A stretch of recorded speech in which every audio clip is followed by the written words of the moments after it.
At a city railway station, there lived a beggar who survived by begging from passengers on the incoming and outgoing trains. One day, while he was begging, he saw a tall man dressed in a suit. He thought to himself, "This man looks very rich. If I ask him, he'll surely give me a good amount of money." So he went to the tall man and started begging. Looking at the beggar, the tall man said, "You are always asking. Have you ever given anything to anyone?" The beggar replied, "Sir, I'm just a beggar. I always ask from people. I don't have the means to give anything to anyone." The tall man said, "If you can't give anything, then you have no right to ask either. I am a businessman, and I only believe in give and take. If you have something to offer me in return, only then will I give you something." Saying this, the tall man boarded the train and left. The beggar kept thinking about what the tall man had said. His words touched the beggar deeply. He started thinking, maybe the reason I don't receive much alms is because I never give anything in return. But I'm just a beggar. What could I possibly give to anyone? He kept thinking about this question for 2 days but found no answer. On the third day, while sitting near the station, he noticed some flowers blooming on nearby plants. He thought, why don't I start giving people some flowers in exchange for alms? He liked the idea and plucked a few flowers. Now, when he went into the trains to beg, he started giving a flower to every person who gave him alms. People happily accepted the flowers and kept them. The beggar would now collect flowers every day and hand them out in exchange for alms. He soon noticed that more people were now giving him alms. He picked all the flowers from around the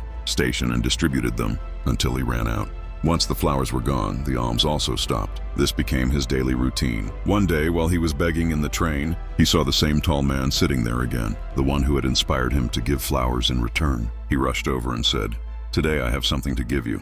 Some flowers. If you give me alms, I'll give you flowers in return." The tall man gave him some money and the beggar gave him some flowers. The man was pleased and said, "Wow, today you have become a businessman like me." Saying this, he got off at his station with the flowers. Once again, the tall man's words touched the beggar deeply. He kept thinking about them and began to feel overjoyed. His eyes lit up with hope. He felt like he had finally found the key to success, one that could change his life. He quickly got off the train, looked up at the sky, and shouted loudly, "I am not a beggar. I am a businessman. I can become rich too." People around thought the beggar had gone mad. And from the next day, that beggar was never seen at the station again. But 6 months later, 2 well-dressed men were traveling from that same station. They looked at each other, and one extended his hand and said, "Do you recognize me?"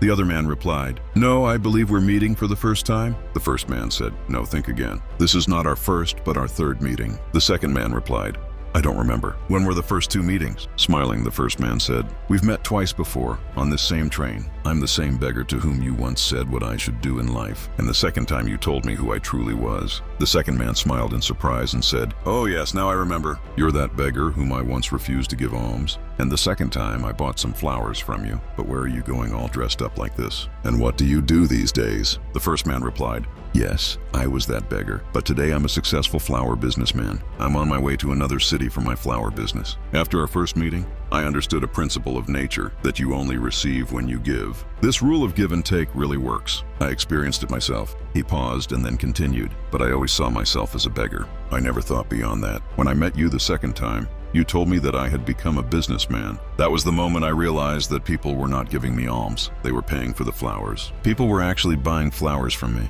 After all, where else could they get flowers so cheap? I was a small businessman in their eyes, but in my own eyes, I still saw myself as a beggar. Thanks to you, I realized I was not just a beggar anymore, I was a businessman. With the money I earned from selling flowers on the train, I bought more flowers and grew my business. People here love flowers, and their love has made me a successful flower trader today." Both businessmen were now happy. When the station came, they got down together, talking about their businesses as they walked on. This story teaches us many things. The tall businessman understood the law of give and take very well, a law that all great entrepreneurs follow. He shared this natural principle with the beggar, who adopted it, and it changed his life. He changed his mindset, and his life followed. The story tells us that if we change our thinking, we can achieve anything. If we always see ourselves as small, we will remain small. To grow big, we must think big. Success lies in your mindset. Awaken your self-respect. Think big and see how you reach the heights of success.